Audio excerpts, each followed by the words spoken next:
Hey everyone, and welcome to Cloud Application Security Scaling Threats, Evolving Defenses. Today's webinar is sponsored by OpSWAT and World Tech IT and produced by Actual Tech Media.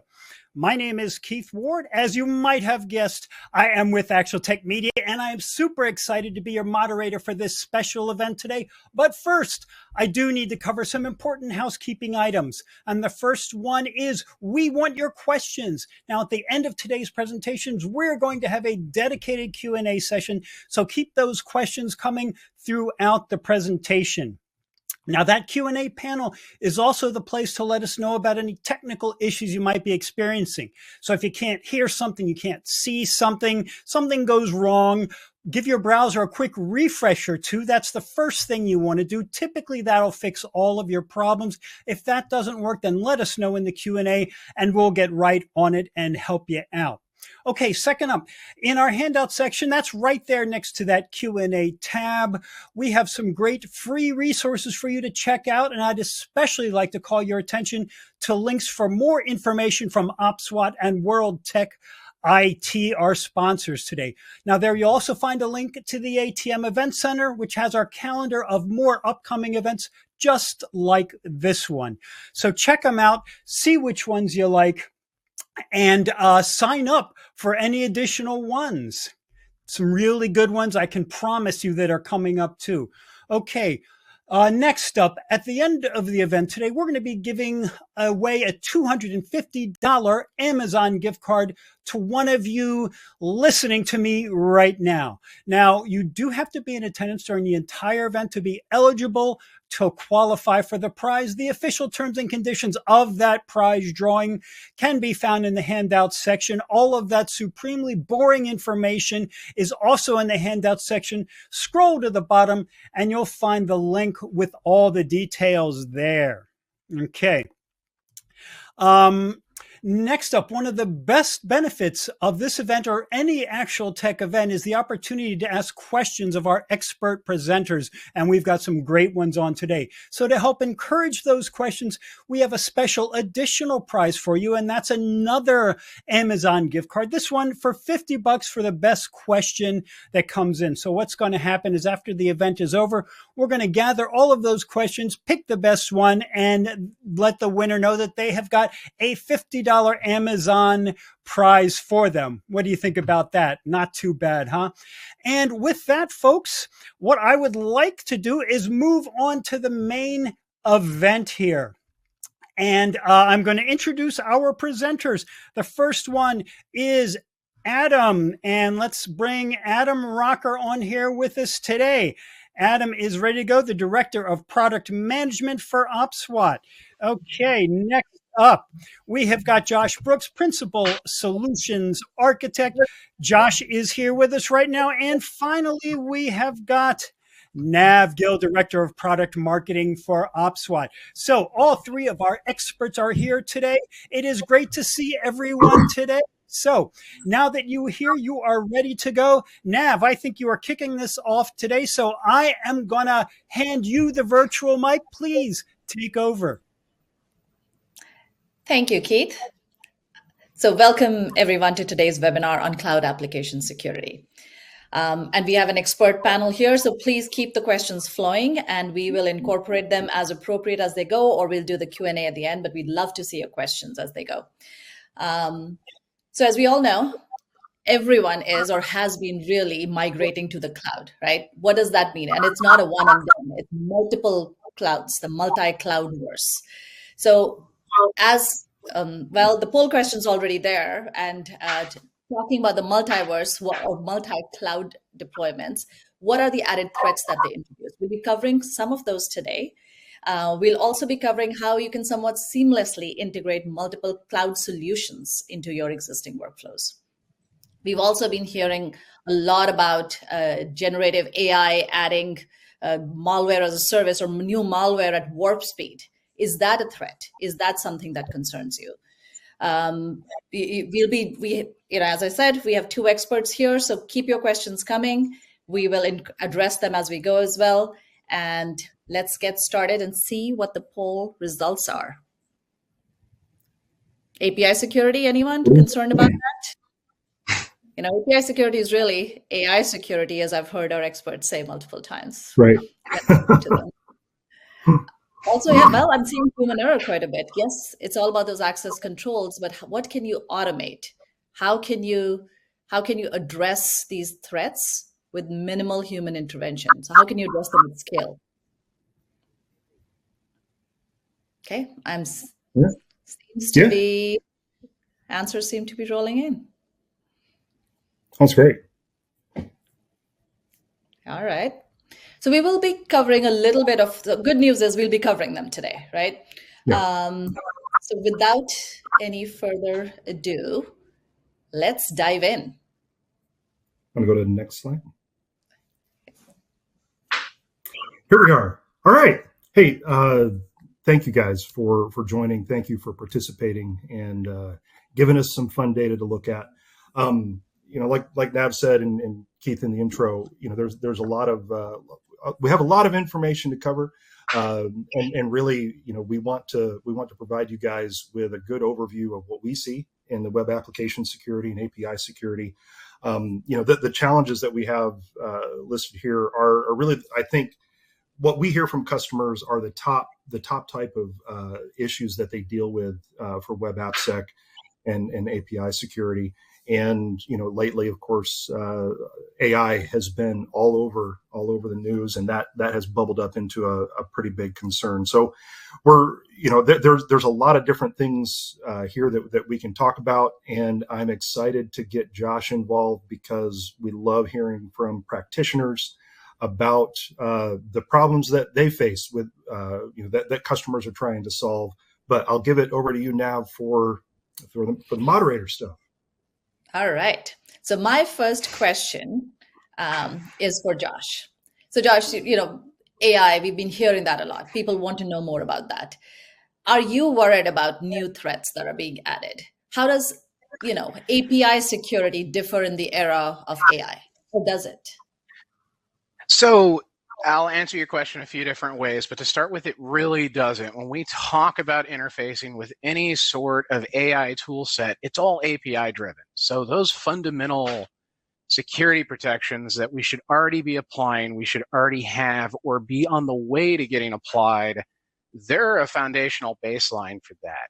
And while there is that risk of AI-generated threats, I think the bigger risk we face in the enterprise and even the public sector landscape is the risk posed by offloading critical functions to AI without any human oversight.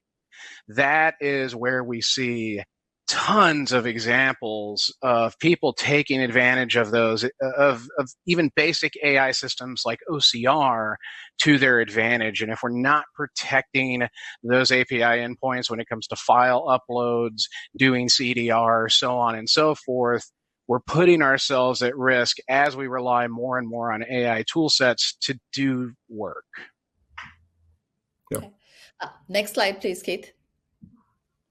So in terms of specifically seeing some real-world examples of API vulnerabilities that have led to significant security breaches in the AI applications, can you talk a little bit about that, Josh? Yeah, and one of my favorite ones to bring up, and it's happened to a few organizations, is something as simple as what happens with a document like a PDF. So a lot of organizations, and think more in the financial space, so you're talking checks, invoices, POs, so on and so forth. A lot of organizations transact that by uploading PDFs, or they're transacted through some sort of API. And in the past, it was human beings that reviewed that, right? Hey, how much are we invoicing? What are these line items? They punch it into a computer. But as that's been offloaded to even basic machine learning, again, I mentioned OCR, what bad actors have been known to do is they will insert extra characters. So maybe they'll change the dollar amount or insert some instruction in there. Think your traditional stenography attack. So it's white text on a white background, gray text on a gray background, etc. A human being would have never saw that. But if you're not running that file upload that came in through that API through something that's going to disarm that and find that nasty in there, and you hand that off to a basic AI model, even something as basic as just machine learning and OCR, it's going to see those things. So you've either got to go through the extra work of red team training those models, putting some sort of pipeline in front of it, or just doing that fundamental API security of inspecting those files as they come in before you do anything else. Yeah. No, absolutely. And this is where the human element comes in too, right? Why should there need to be a macro embedded inside like an Excel doc or where it could be valid, but or in any other kind of inside exactly. Yeah, I mean, exactly. we are seeing, like you said, Josh, the AI security is really kind of API security, and we kind of think of the same thing on the file side, right? There's been a lot of different threats that have come out of things like Hugging Face, which is like the Git repository for LLM type stuff, where where bad actors were uploading malicious files into those repositories. But again, we still need to do the same type of security things to ensure that the information that we're bringing in is not malicious. But we see it everywhere with prompt injection, like what you referred to, like a white on white, right? White text on a white background.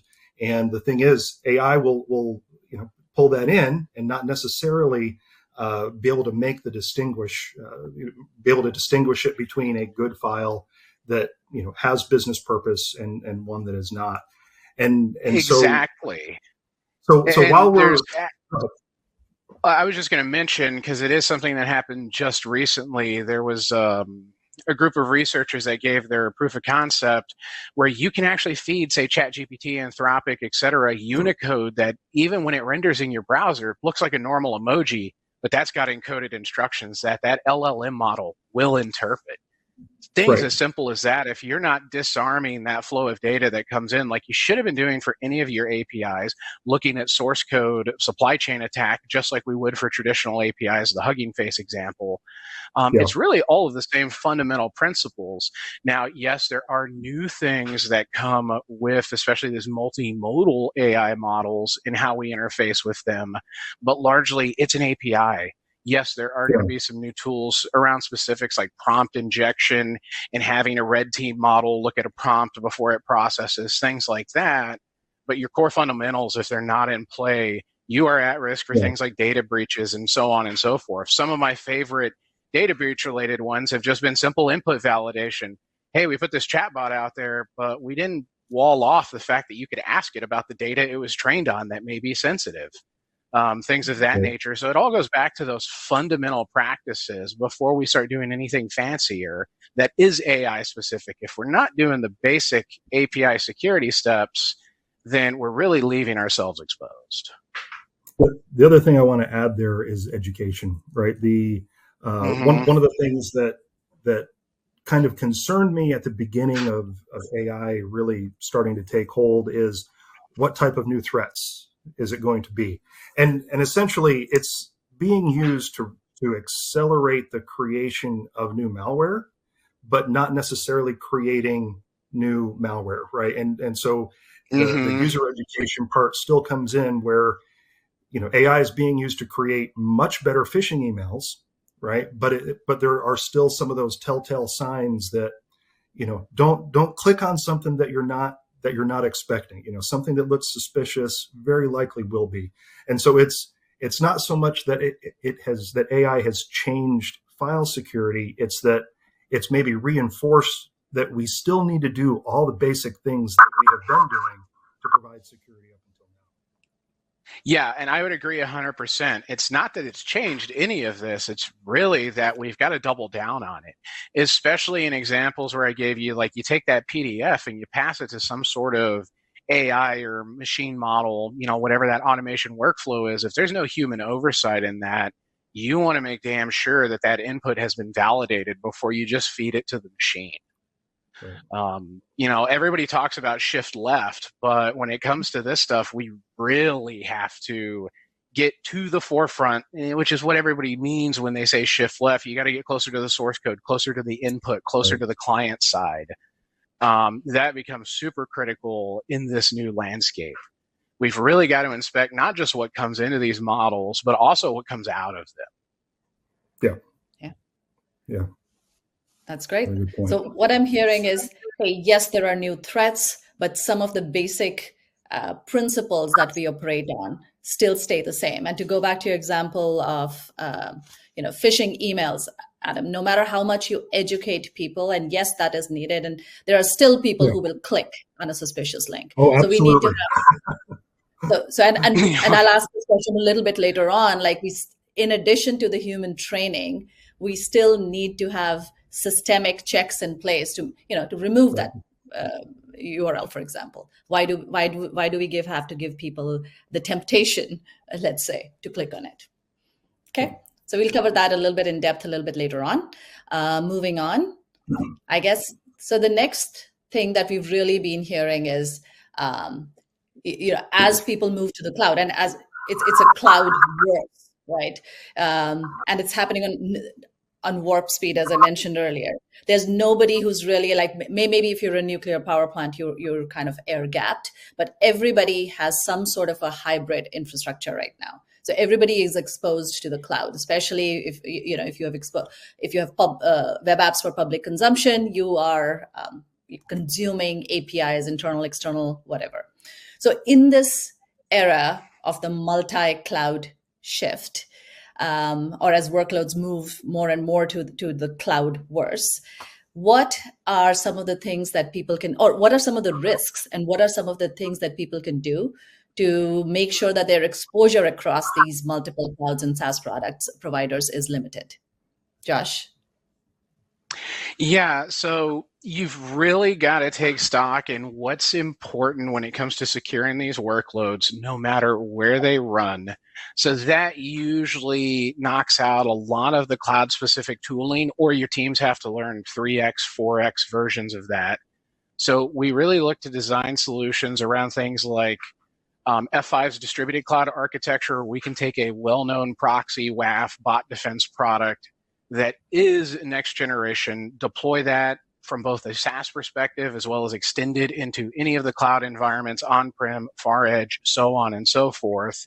And then that gives us one unified pane of glass and inspection and insertion point where we can allow or block traffic, we can stitch multiple environments together, have complex flows of application data, leverage it as a service mesh. But the real magic there is because we have this platform agnostic, intelligent fabric that we're doing all of our application delivery, inspection, security, et cetera, on, whether it's AI or otherwise, we can now inject products from OpsWAT, whether that's ICAP Cloud, so that we're scanning files that may even be SaaS to SaaS, right? That's business partner to business partner with no real infrastructure in between. We can kind of slip ourselves in there and leverage ICAP Cloud to bolt on security to a pure SaaS play.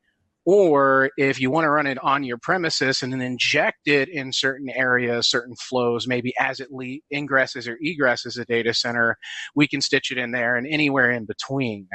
So we really focus on solutions where we can run something that's going to be agnostic across an on-premise environment, a cloud environment, so on and so forth. So solution patterns around things like F5 distributed cloud, things from Red Hat, and core stuff from Microsoft, as well as tool chains from you guys, that because we're running in a kind of platform agnostic solution pattern, we can take all the cool things that you guys do and plug it in almost anywhere. Gotcha. No, that it's when you bring up stuff like XC, when the cloud first started to be, the new hotness, there was a rush for some companies to get to the cloud, and then I remember a pause, right? A pause where companies thought, all right, well, this is all really cool, but where's the security? Right, the bleeding edge stuff, of course, was focused on either performance or something else, not necessarily security, but getting being able to meet those needs. Why customers want to move to the cloud. Now we have stuff like XC, right? We have something that can be cloud native, that gives us the security that we're used to on premise, and now get it in the cloud. And that's what we're seeing. Folks are accelerating their plans as more and more technology, to give the visibility, to give the manageability, especially when you're dealing with stuff that's in Azure and you're also dealing with stuff that's in AWS, and then you've got stuff in Alibaba. Now the tooling is coming together, and as is evidenced by a lot of the work that you guys do. So. And it's funny, right? We see this in security time and time again. Somebody rushes to do something, whether because they can, or it's faster, it's better, whatever. And security is always a forethought. We've got to come in and bolt that in after the fact. That is starting to change a bit, but also now that we're at the point where, as you mentioned, we can take a solution pattern and make it work anywhere.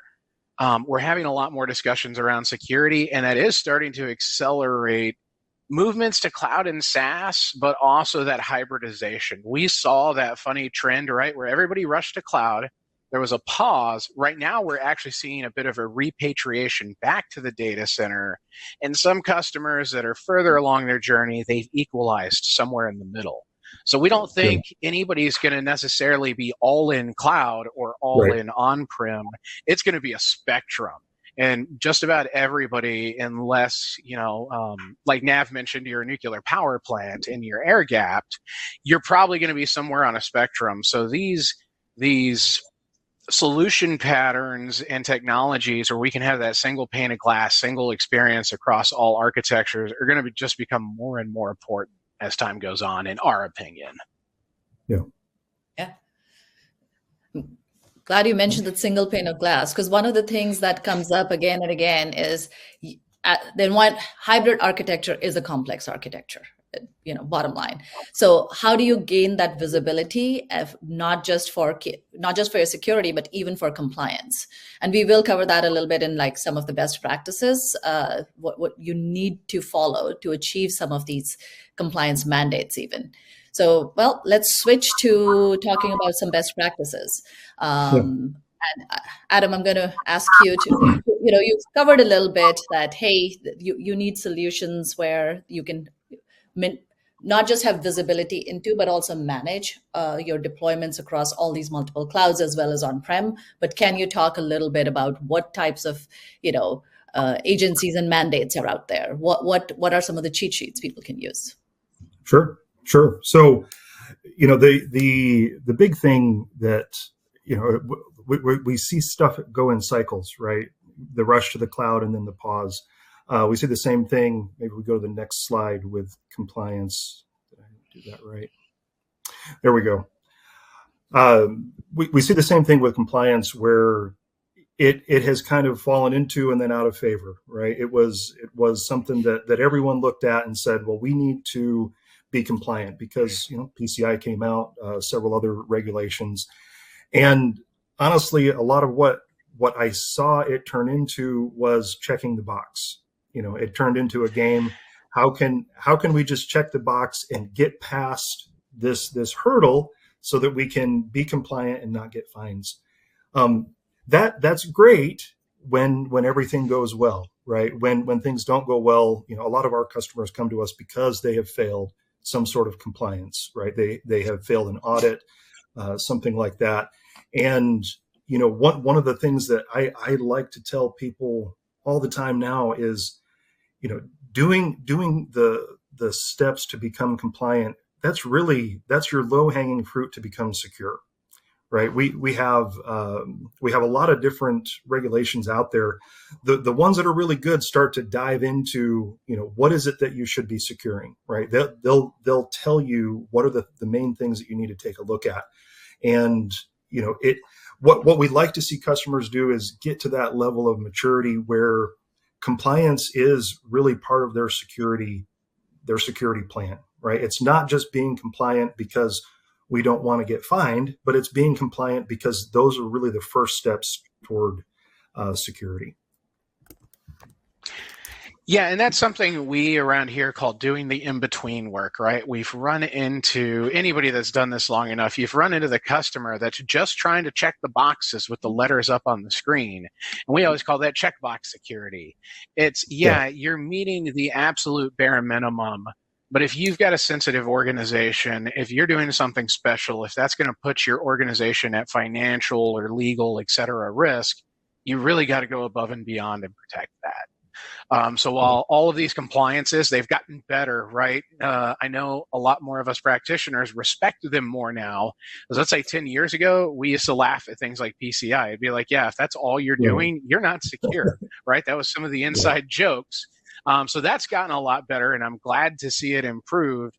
But if that's still all you're going after is just the bare minimum compliance, and you are in a sensitive industry, you need to be doing more.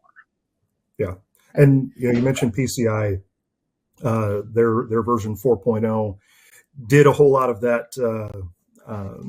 It got a whole lot better, from the 3X series, where it starts getting into much more prescriptive. Do this for peripheral media, do this for your SDLC, do these specific things that really help take it from an abstract list of rules into here are some things, some places we talk about, in prior webinars, blind spots. How do you uncover the blind spots? And really, that's what these compliance lists and best practices start to move us toward is discovering where we need to pay more attention. Yeah, and we are seeing. I do. Sorry, go ahead. Oh, sorry, Nav. I was just going to say the last thing. I do really like how most modern releases of any of these compliance frameworks have gone from more of that academic, here's hypothetically what you need to do, to more of a prescription applied engineering. Hey, these are the actual things you really need to do. Right. Yeah. And speaking of one of the great ones where we can start. OWASP is a third party or an independent research firm that puts together a lot of good stuff about web app security, security in general, right? When talking about networks and the internet, the one that we really key on that I love because they really talk about Josh mentioned earlier, like a file upload use case where you've got files coming in to a web application. You're dealing with customers or dealing with citizens, bringing in information from the outside that you're not sure is clean. The web or the application security top 10 and the file upload cheat sheet, they work together really well to cover all of the, some of them are easier than others, obviously, but they really give a good baseline for security to ensure that any devices or any services that you're exposing, that it's a web app that's taking file uploads, that server and the environment is protected, right? It's not just one; it's a multi-layer type of thing where you're taking a look at not just how do we protect the web application from network-based attacks, but then how do we also protect the content, right? How do we secure that content stream that's moving through that WAF?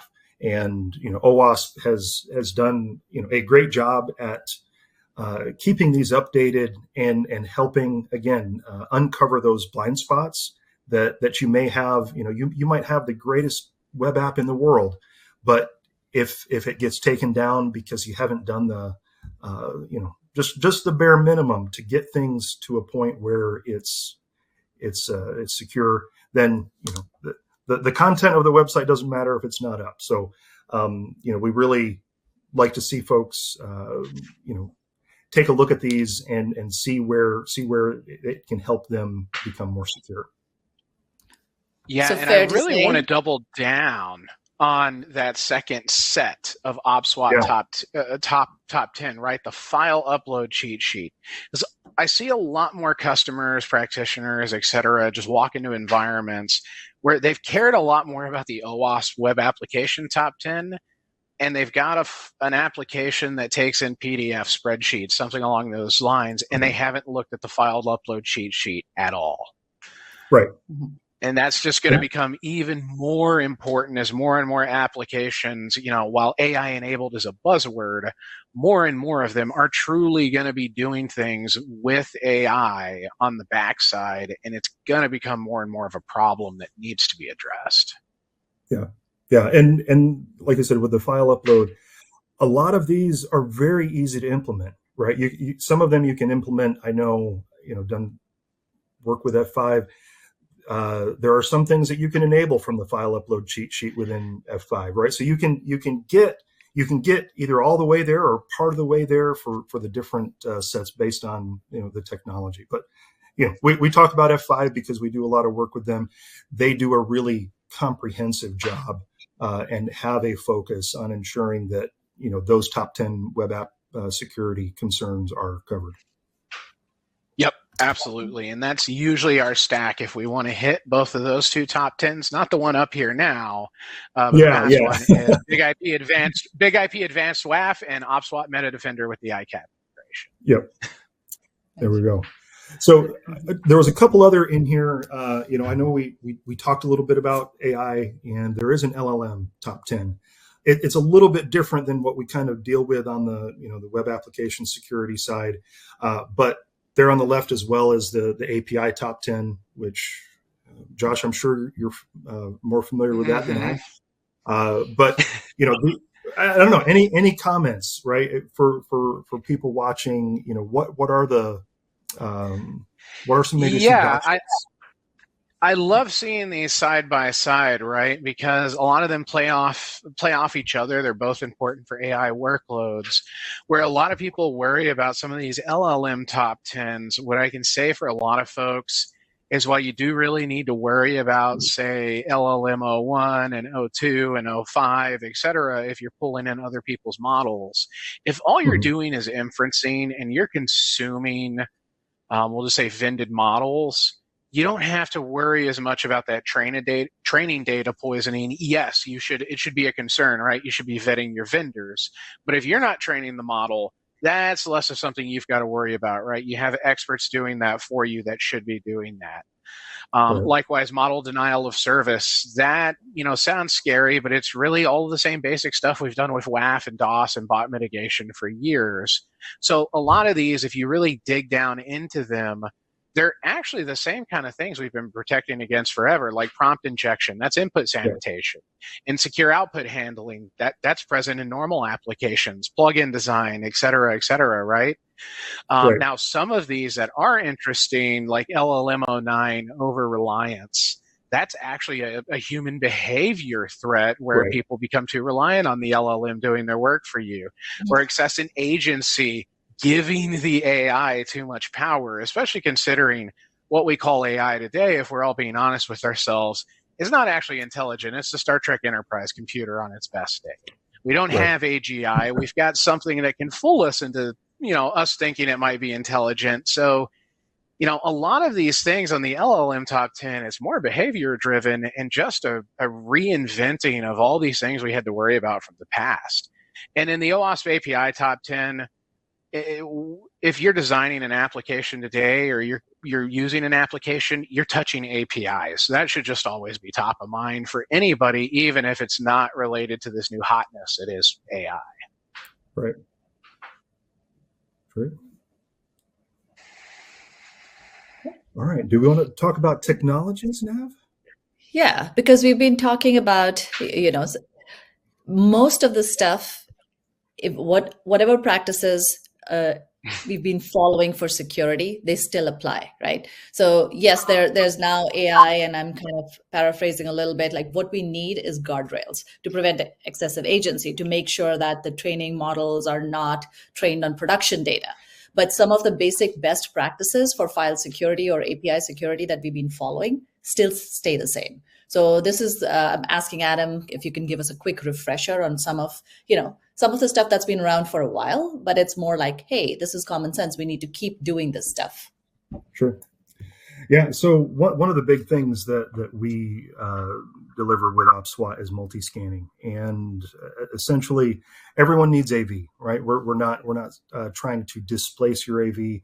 What multi-scanning does is at the network perimeter in email, what we can do is take a look at files that are coming in through your through your WAF to your web applications or through other types of data coming in MFT, and scan it with 30 commercial AV engines. Right.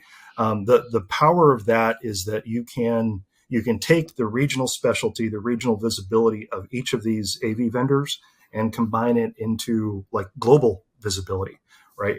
You'll have some, let's say, On Labs in South Korea. They're going to have a larger set of sensors and a better chance at catching any sort of state-sponsored attacks from their neighbor in the north.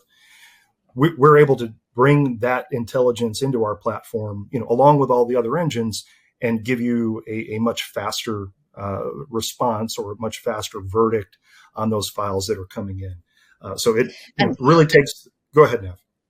I was going to say, and more the better, right? So we've seen, and I think this was based on an internal test. Any single AV engine at best, or on average, is between 6 to 78% at detection, right? Static scanning. Yeah. Now, static, right, for files. So any one engine. Right. So any one engine can fail. So, basically you're adding more fail safes. And this goes back to Josh's point of, why are you incorporating security? Is that it needs to go beyond just checking the box. And in our recent survey, we noticed that the bigger the organization, the more you have to lose, the lower their risk appetite, right? So the more they will do multi-layer defense. So just wanted to point that out. A single AV versus 30 AVs, that's one of the points. The more, the better. Yeah, you're looking at around 45% average efficacy between the 30-some engines that we use. And when you combine those engines together, you get up into the high 90 percentages. So it's very effective. And again, you get more detections faster, right? And it helps reduce false positives, that type of thing. Now that's for known stuff, right? These are all AV vendors that you've probably seen. Most of them, they work like AV does on definition. Some of them have heuristics. Some of them have a little bit of ML stuff in there. So that's your known malware. What we also want to prevent is the unknown malware, and we do that with technology called content disarm and reconstruction. So CDR is essentially a data sanitization or a file sanitization tool. But what it does is instead of sanitizing it, it basically distills water, where if you've got a bunch of bad stuff in the water, you're going to distill it and then take that distilled water and know that it's safe to drink. We do the same thing with CDR, where we only take out the pieces of the file that are known to be safe, right? So text, sanitized images, that type of thing. A lot of different configurations, but essentially, if someone has buried some malware deeply inside of a PDF, and then they've zipped that PDF up, and then they've attached that zip file to a document, we can recursively go through all of those files, all through those nested layers, and actually find the embedded malware that's in the original PDF. And what that does is gives you a very powerful sanitization service right there at the edge, so that anything coming in, even if it's got malware that hasn't been detected something yet, you can clean that and allow the file to go through. Let's see. Let's go to the next one. How do we bring this all together?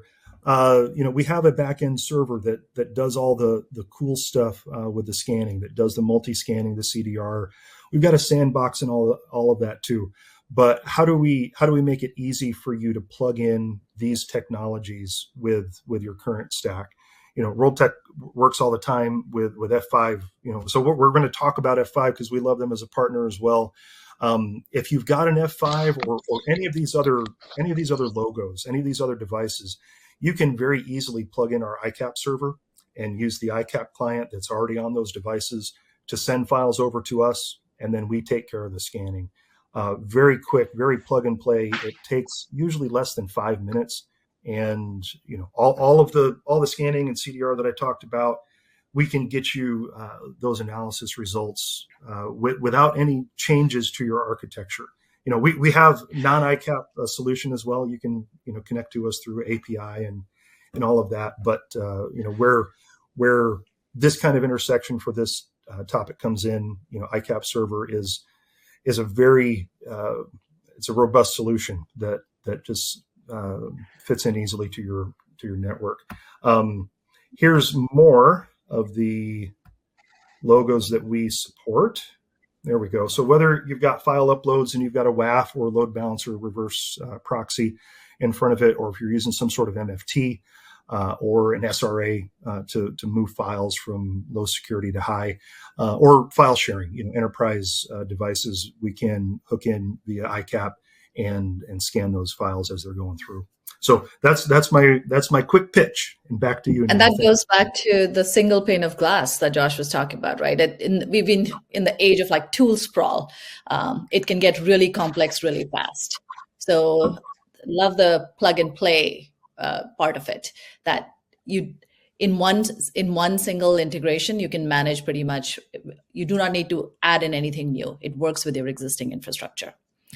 Okay.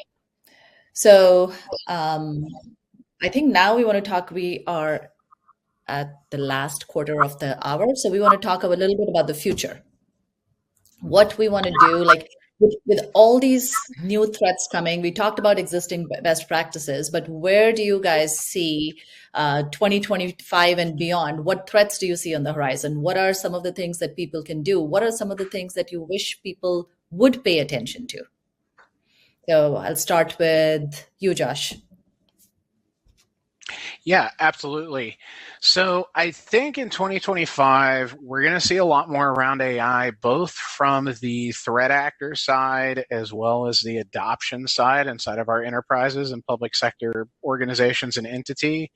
So defense in depth is going to be real key. It's not enough to just have like a firewall or even just a WAF. You need to be looking at file scanning. You need to be doing API security. If you are playing with AI, you need to make sure that that is appropriately firewalled off, especially if you are training AI models. You need to be air gapping those training networks and making sure that you're scrutinizing all of the data coming into those training sets.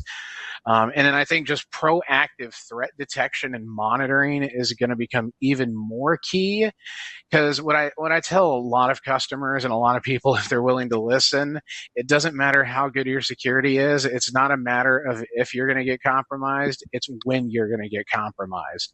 And if you are doing defense in depth and using API gateways and doing threat detection and everything else, the ideal case is you catch it, quarantine it, isolate it, and contain it before there's any loss of critical data, because you have all of those safeguards in place. If you don't have all of those safeguards in place, that's how you end up in the news. That's the real differentiator. It's not that other folks don't also get breached. It's that that breach doesn't actually have any material impact and they're able to deal with it. Okay. Adam, what are some of the, do you agree? What is your thought? Yeah, no, absolutely. I mean, defense in depth, I think, is the that's really the key, right? That when we're dealing with web application security, when we're dealing with services that we don't necessarily host, some of them are taken care of by a CSP, or we're sharing stuff, we're interconnected, and really what that does is whenever you open up a cool feature, open up a way that eases communication, you're also opening up another door into your network. And looking at all of the features that you have to be able to deliver for your users, for your customers, you really have to keep security at the forefront to ensure that you're applying, security as a mindset, so that you're not leaving that window open. Yeah, and I think the other thing we're going to see is more of this hyper-connected landscape where you're going to have more and more B2B or B2C situations where you have more and more data being shuttled between various endpoints. And that data governance, that inspection, that just trusting and verifying, being able to establish trust around data and verifying that data coming in is going to be even more critical. And so where you have distributed solutions and you're touching all these various endpoints, whether you're consuming them from one of the hyperscalers or their partners, customers, so on and so forth, solutions like F5 Distributed Cloud and some of our MSP offerings around that platform are ways that you can start, things that you can start to look at in 2025 and beyond, because you're going to need something like that that lets you wrap your arms around things no matter where they live, on-prem, in the cloud, if somebody else's SaaS platform, all of the above.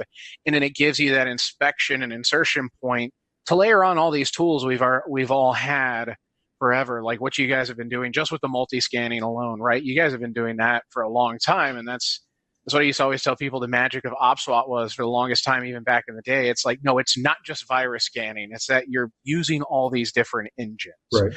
Right. And things like that are going to become more and more important because we're going to be passing more and more complex data around between each other, and that velocity of data movement is going to increase.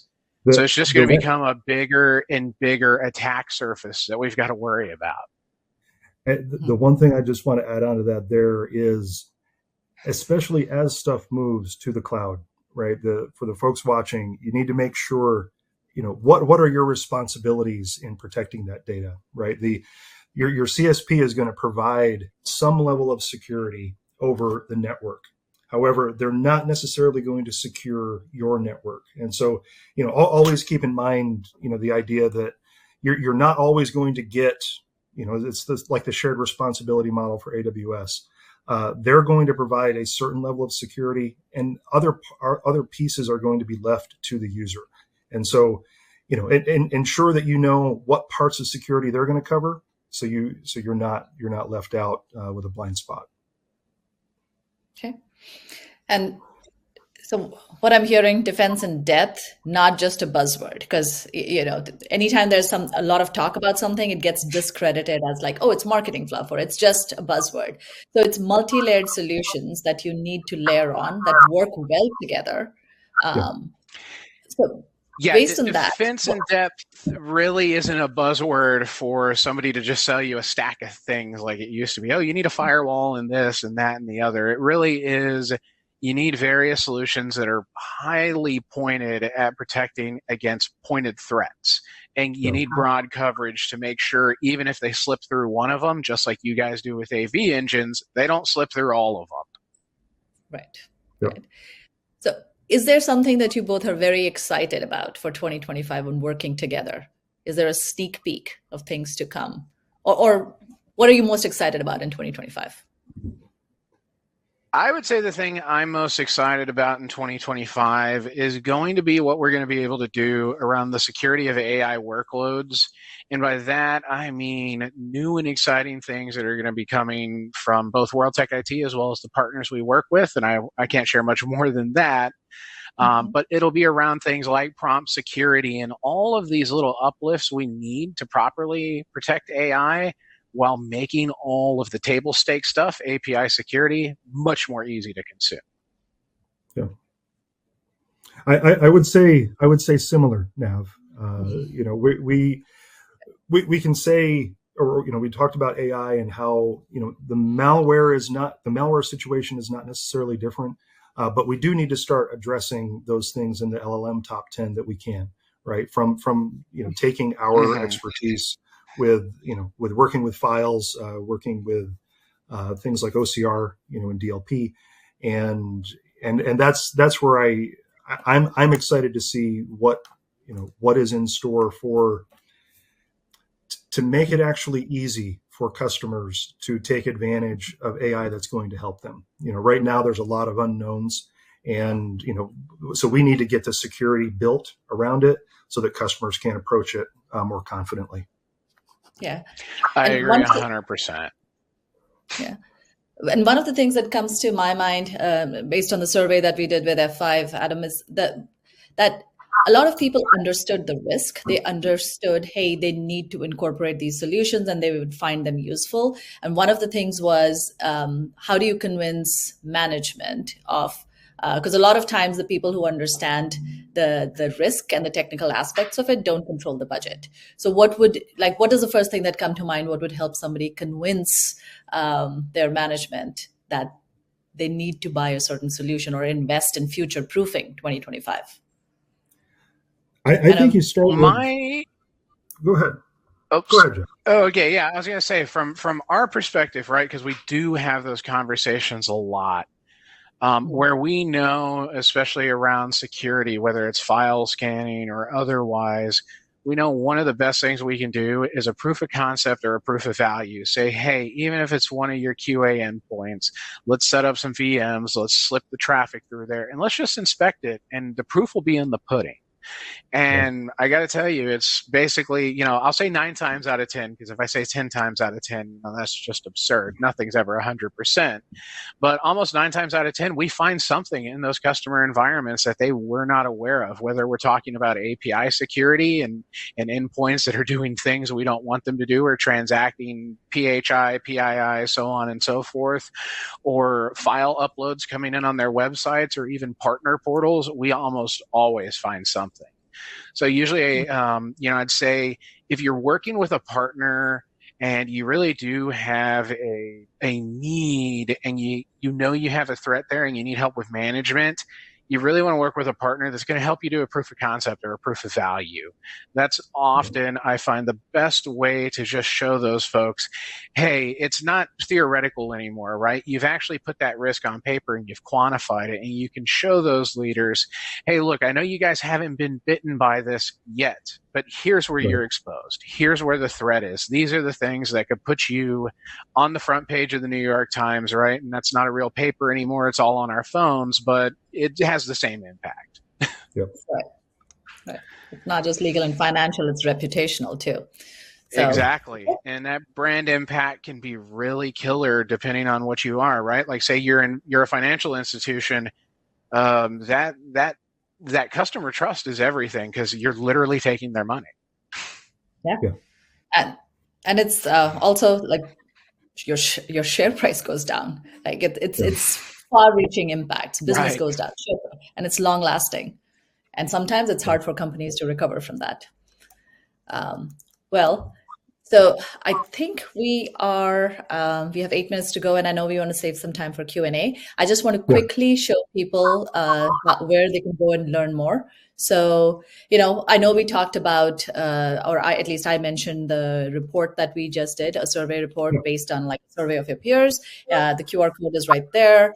We also, one of the things we really want people to know about is the CDR technology, and SE Labs, an independent UK-based testing lab, tested our CDR technology. And one of the reasons I'm so excited about it as a marketer is because for the first time in my life, I can say 100% protection. How 100% is one of those words which you're like, we never say that, right, for legal. But for the first time, it was 100% protection results. So very excited to share that. And also, request a demo with OpsWatt or World Tech IT. If you want to see where you stand, or somebody to, like an expert to look through and help you decide what your security posture is, please reach out to either one of us. Reach out to our companies. You can schedule a demo online. Having said that, I'm going to say thank you to both our expert presenters, and thank you to all of you for joining and engaging, and hope to see you in some future presentations. Over to you, Keith. Hey, thank you so much, everyone. I mean, that was a fantastic presentation. I learned a ton, and that's one reason I love doing events like these, is because I learned so much. Now, OpsWatt, everybody knows, who you are too. I can't tell you how many events I have hosted where we have referenced, your top 10 and how important that list is. There's one thing I wanted to just mention. So I am old enough to definitely remember the days when all you had to worry about was one public-facing web server, right? You had the walled garden. All you had to do was make sure that your firewall was active, and that was about it. We're in a different era. You know, Josh mentioned just a few minutes ago about the attack surface. So the attack surface, as you've been discussing for most of this hour, has gone beyond the walled garden of that traditional data center and is now literally the size of the world. You know, you talked about APIs, you talked about AI and everything else, and it is simply impossible to keep up without the kind of services that are offered by your company. So we are nearly out of time. We do have some great questions coming in. I may ask one or two, but we don't have much time because you had so much great information. Sometimes that's how it goes when there's so much to say, so much to teach folks. You run out of time for those questions, but I do want to mention that all the questions that don't get answered today, that you will be following up with those folks. So have no fear. If you asked a question that didn't get answered, you will be hearing from our experts today. So I do want to ask one question that I think is really relevant, and anyone can take this on. And this might be the only question we get to do before we got to wrap this. But I did want to ask this one because I really like it. So the attendee wants to know or ask, we are in the middle of moving a lot of our apps to the cloud. How do we make sure there's no security gap during the transition and beyond? And I will just throw that open. So I'll take a first stab at it, Adam, since we kind of do this thing all the time. I'd say, you know, before you even embark on the transition, you want to work with a partner like us that's going to take a look at the entire situation from the perspective of that application and security. And before we even begin that cloud journey, we may recommend, hey, we need to shim in some things in here to triage this immediately. And then when we're migrating it to the cloud, we probably want to refactor that application, or we want to refactor how we're handling traffic flows, security. It's often a time to modernize and fix things. So as part of that, we want to make security top of mind so that not only do you not have a problem during the transition, i.e. we haven't left that cloud environment wide open while we're testing, so on and so forth, but when you're in your final environment, whether that's mostly cloud, hybrid, a pure SaaS play, your security is going to be better overall because we've gone back and we've done all the best practice stuff, whether that's actually from hardening, you know, just instances in the cloud in reverse proxy configs to hitting the OWASP top 10, the file transfer, you know, the OWASP file transfer boogeyman list, as well as that API top 10. We take that as an opportunity to hit all of that. And depending on what those apps are doing, we may suggest something from F5's core technology portfolio and Big IP, something a little more agile from Nginx, or a SaaS delivered solution like XC, and then whatever OpSWAT bits make sense to layer on for those file scanning needs, or CDR or DLP or whatnot. We're going to make sure that in that final cloud environment, that new environment, that we've got those in there from day zero. I can't add much to that, Josh.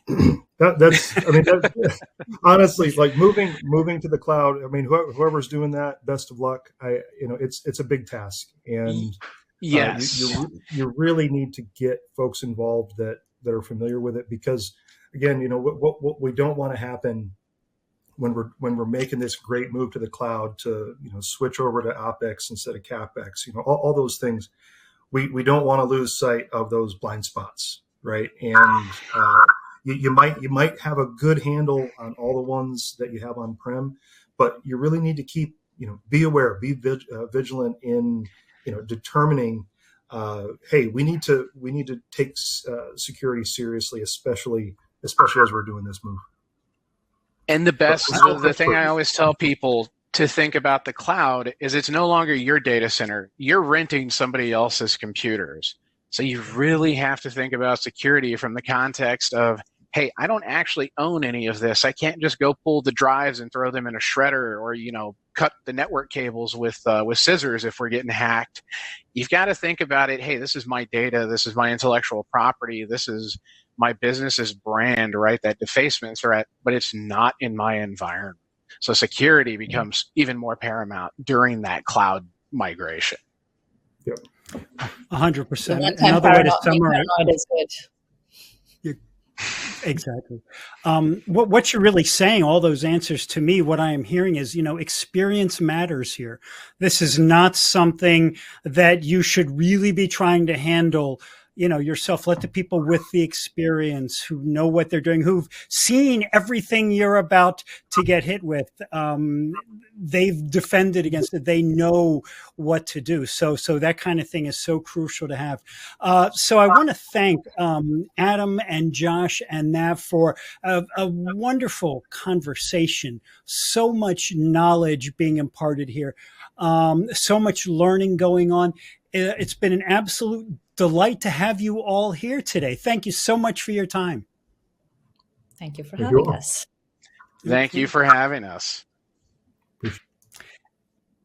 And what I am going to do, folks, now at this point, I'm going to leave this slide up because I want to give you another minute or so to click on those QR codes. This is your chance to get more information from our presenters today. So I'm going to leave that up there instead of going to the slide with the gift card. I'm going to give away the gift card now, but I'm going to leave the slide up here. So take advantage of those QR codes now while you have another minute. So with that, folks, as I mentioned up top, we have a $250 Amazon gift card to give away today. You do have to be present during the entire event to be eligible to win. And the winner of the Amazon card for this event is Paul Brensdahl from Tennessee. Paul Brensdahl. I think I got that right, from Tennessee. Congratulations to you, Paul. Sit tight. You will be hearing from us about getting your card. And with that, folks, we are wrapped now. On behalf of the Actual Tech Media team, I want to thank OpSWAT and World Tech IT for making this fabulous event possible today. I want to thank our presenters. I want to thank you attendees for being here, for your interest in this topic, for your great questions that you had. I can't wait to see you in the next event. And folks, that's all for me today. Get out of here and go enjoy the rest of your day. I'll see you next time.